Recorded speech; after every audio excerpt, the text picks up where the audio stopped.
Hello everyone, पहले तो दिल से शुक्रिया जो कल एक वीडियो में मैंने हाउसवाइफ एक अच्छी स्टॉक ट्रेडर बन सकती है इसके लिए बहुत ही पॉजिटिव फीडबैक आया, इसके लिए दिल से शुक्रिया।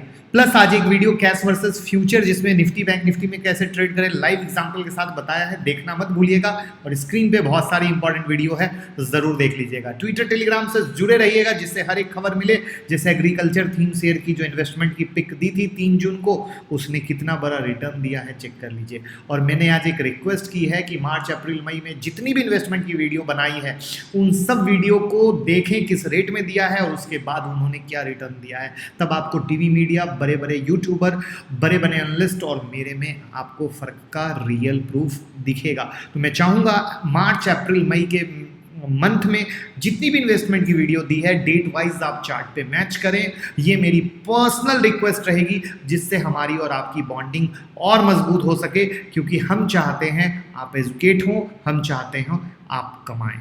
मैं मुकुल अग्रवाल आपका आप ही के YouTube चैनल में स्वागत करता हूं और करता हूं आज की शुरुआत। ये डेटा है बिगेस्ट प्रोविजनिंग का जिसमें एनपी और प्रोविजन दोनों दिखाया है। जब हम स्टॉक मार्केट में ट्रेड करते हैं हर एक एजुकेशन होनी चाहिए, क्योंकि किसी की एक्सिस बैंक में पोजीशन रहती है, किसी की आईसीआईसी में, किसी की एचडीएफसी में। देखिए बैंकों ने कोरोना को देखते हुए जो प्रोविजन किए हैं वो 13,653 करोड़ के हैं, 13,653 करोड़ के।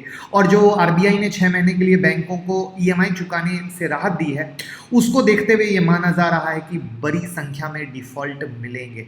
और इस कंडीशन से ही संभलने के लिए इन्होंने 13,653 करोड़ रुपए का प्रोविजन किया है, जिसमें अगर आप देखोगे तो एक्सिस बैंक में 3,000, आईसीआईसी बैंक में 2,725, ये सारा फिगर है आपके सामने जो दिख रहा है करोड़ में इन्होंने किया है। प्लस नीचे में जो ट्रेंड आप देख रहे हो, ट्रेंड वो आप देख रहे होगे एनपीए का किस तरीके से बढ़ता जा रहा है, किस तरीके से बढ़ता जा रहा है। और इस बढ़ते में जो इनका लोन बुक बैंकों का आ रहा है वो 35 से 40% का आ रहा है, 35 to 40% का लोन बुक इनके दायरे में आ रहा है। और इसके हिसाब से जो कंडीशन आ रही है कि अगर ये कहीं भी गड़बड़ हुआ तो ये बहुत बड़ा हिट ले सकता है। लेकिन आपको एक चीज़ बता दूं, ये खबर से कोई कल इम्पैक्ट नहीं होने वाला है, ये एक डेटा है जो हमें समझ के रखनी है, क्योंकि इसका रियल पिक्चर अगस्त सितंबर से निकल के आएगा। क्योंकि जो मॉरेटोरियम के चलते बैंकों के एनपीए है वो नए खाते इसमें जुड़े नहीं हैं, तो इसकी असली पिक्चर जो है अगस्त सितंबर से क्लियर होगी। और वो तब क्लियर होगी तब ये बेहतर फिगर आएगा। लेकिन ये फिगर आपको वो दिखाता है जो हम पोर्टफोलियो जो लोगों का चेक करते हैं उसमें लोग भर भर के बैंक भर लेते हैं। तो मेन मेरा बताने का मकसद ये है कि देखिए पोर्टफोलियो में चीज़ें हर सेगमेंट रखना चाहिए, बट ऐसा नहीं कि सिर्फ बैंक ही भर ले। प्लस कंडीशन माहौल को भी ध्यान रखना बहुत ही ज़्यादा ज़रूरी आता है, बहुत ही ज़्यादा ज़रूरी आता है। क्योंकि अगर कंडीशन माहौल को नहीं रख के सिर्फ हम ये माने कि अरे एचडीएफसी बैंक तो बहुत अच्छा है, आईसीआईसी बैंक तो बहुत अच्छा है, कुछ नहीं हो सकता है, ठीक है कुछ नहीं हो सकता है तो आप ही की बात को मानते हैं, लेकिन रुपया तो हमारा लगा हुआ है। जो चीज़ को हम सस्ते में खरीद सकते हैं उसको महंगे में क्यों खरीदें। ऐसी बहुत सारी चीज़ें हैं जो हमें ध्यान देने की ज़रूरत है। तो मेन इसीलिए हमने ये डेटा आपके साथ शेयर किया है जिससे आपके दिमाग में रहे। आप इस डेटा को अपने पास भी रख सकते हो अगस्त सितंबर के लिए। उम्मीद करूँगा ये इन्फॉर्मेशन आपको अच्छी लगी होगी। अब बात करते हैं वोडाफोन आइडिया जो है मल्टी बैगर बनेगा या मल्टी बेगर बनेगा। ये वो चीज़ है जब हमने लास्ट टाइम भी वीडियो में डिस्कस किया था कि इसको वेंटिलेटर की ज़रूरत है। उस वीडियो को अगर आपने सुना होगा तो उसमें डिटेल में मैंने बताया था कि इसको वेंटिलेटर की ज़रूरत है। अगर इसको वेंटिलेटर मिलता है तो डेफिनेटली मल्टी बैगर बनेगा, वरना कहानी प्लेन है। जो देश की तीसरी सबसे बड़ी टेलीकॉम कंपनी है, उन्होंने 2019-20 में जो नुकसान दिखाया है वो 73,878 करोड़ का है। और ये देश की किसी भी कंपनी का अब तक का सबसे बड़ा लॉस है, सबसे बड़ा लॉस है। और 2018-19 में उनका लॉस 14,603 करोड़ का था।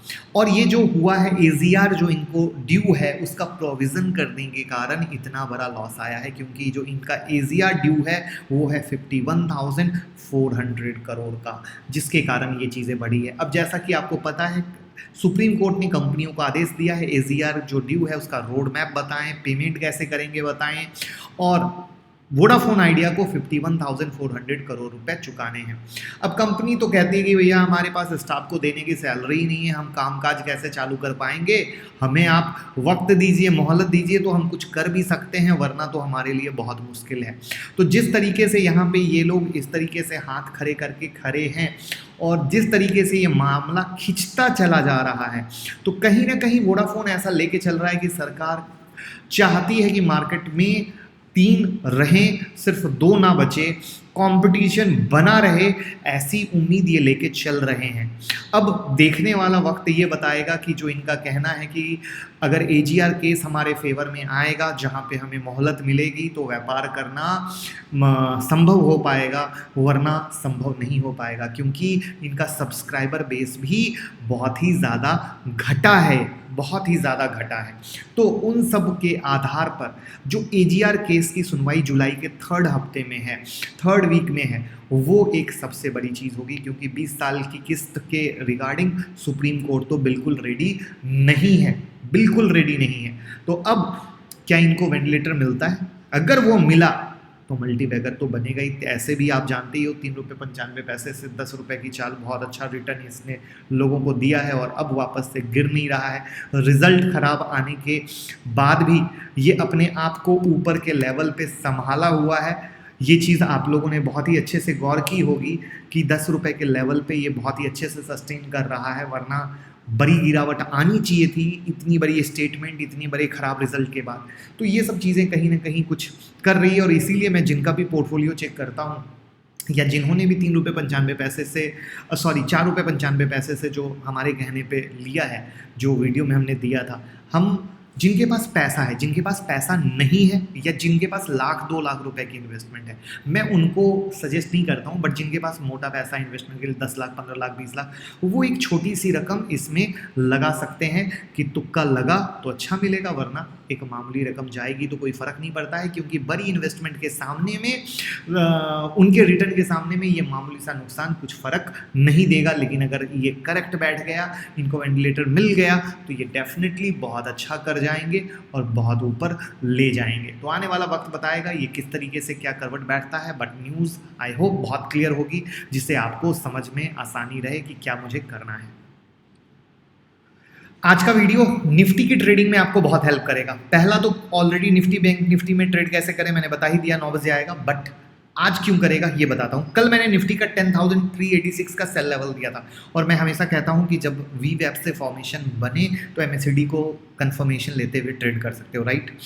386 का लेवल अगर आप देखो तो मार्केट ने 363 का हाई मारा, यानी हमारे रेजिस्टेंट पॉइंट के पास नहीं आया।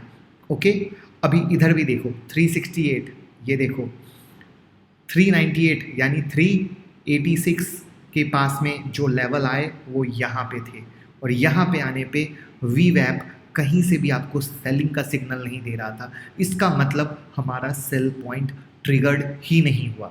अब अगर ये VWAP के नीचे आता मार्केट, तब सेलिंग आपको मिलता। तो ये एक ऐसा बेस्ट एग्जांपल है जहाँ पे आपको समझने को और हेल्प करने को बहुत मिलेगा। प्लस नेक्स्ट पॉइंट जो हमारा 450 का था, वहाँ पे भी आप देखो 445 का हाई मारा, वहाँ से मार्केट ने 399 का लो मारा, बट मैंने अपडेट नहीं दिया। इसका रीज़न ये है कि VWAP से सिग्नल नहीं मिले थे, इसीलिए। वरना मैं चाहता तो यहाँ पे झूठ मूठ का एक लॉस और यहाँ पे झूठ मूठ का एक प्रॉफिट दिखा सकता था, बट जो चीज़ सिग्नल मिली ही नहीं वो मैं कैसे आपको दिखाता। अगेन भी देखो मार्केट वही हाई मारा था और वैसे ही गिरा था। तो आई होप कि नेक्स्ट डे आप VWAP को और भी अच्छा यूज़ कर पाओगे, और VWAP की वीडियो हमने बनाई हुई। अब बात करते हैं फर्दर मार्केट क्या लगता है, तो आप वापस से देख लो, मार्केट वहीं खड़ा है, उसी रेंज में खड़ा है। तो इस रेंज को भूलना नहीं है और फॉर्मेशन को कभी भूलना नहीं है, और निफ्टी की एक्सपायरी ट्रेडिंग स्ट्रेटजी को भूलना नहीं है। सब बता देता हूँ।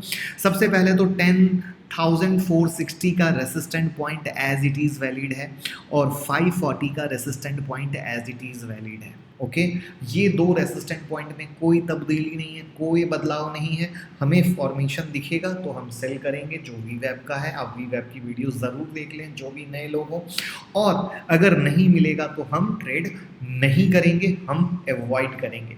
प्लस जो निफ्टी की एक्सपायरी की ट्रेडिंग स्ट्रेटजी है, कल मैं ट्विटर पे, टेलीग्राम पे और यूट्यूब के कम्युनिटी सेक्शन में वोटिंग करवाऊंगा कल निफ्टी की क्लोजिंग कहाँ होगी। और वो वोटिंग में आज तक का 70% एक्यूरेसी ये है कि पब्लिक जहाँ सोचती है मार्केट उसके अगेंस्ट क्लोज देता है 70%। मोस्टली टाइम अगर कहें तो 80% भी है, बट मैं सेफ साइड में 70% लेके चलता हूँ, क्योंकि हर दिन हमारी फैमिली बढ़ती है, हर दिन हमारा परिवार बढ़ता है, नए लोग जुड़ते हैं, ज़्यादा एक्यूरेसी बताने से फिर कॉन्फिडेंस ज़्यादा आ जाता है, वो ज़्यादा रिस्क ले लेते हैं। तो आप भी इस पोलिंग में भाग लें, आप भी टेलीग्राम ट्विटर से जुड़े रहें, जिसमें कल की वोटिंग को आप देखें, और उम्मीद करूँगा कि मार्केट जैसे 70% पब्लिक की सोच के अगेंस्ट क्लोज देता है वैसे ही कल भी देगा। प्लस रेसिस्टेंट पॉइंट हमारे हाथ में है और सपोर्ट पॉइंट में 10,150 और 9,900 का सपोर्ट है, जिसमें कोई तब्दीली, कोई बदलाव नहीं है, और इसको कंप्लीटली आप फॉलो कर सकते हैं। तो आई होप कि जो ट्रेडिंग स्ट्रैटेजी हमने दी है, प्लस जो लेवल दिए हैं, प्लस वी वेब दिखाया है, सब कुछ क्लियर होगा। और जो भी एजुकेशनल वीडियो हम बनाते हैं उसको आप ज़रूर देख रहे होंगे। बाकी टेलीग्राम ट्विटर से जुड़े रहें, हर एक इन्फॉर्मेशन बड़ी से बड़ी क्विकली हम यहाँ पे देने की कोशिश करते हैं। आपको 10 सोशल मीडिया फॉलो करने की ज़रूरत ही नहीं पड़ेगी। और आज जो एक रिक्वेस्ट की है मार्च अप्रैल मई की वीडियो की, वो देखना मत भूलिएगा। Thank you so much. Like comment share करते रहें, व्हाट्सएप पे, फेसबुक पे, ट्विटर पे, जहाँ आपका दिल करे, अगर आपको फ़ायदा हो रहा है तो। Thank you so much.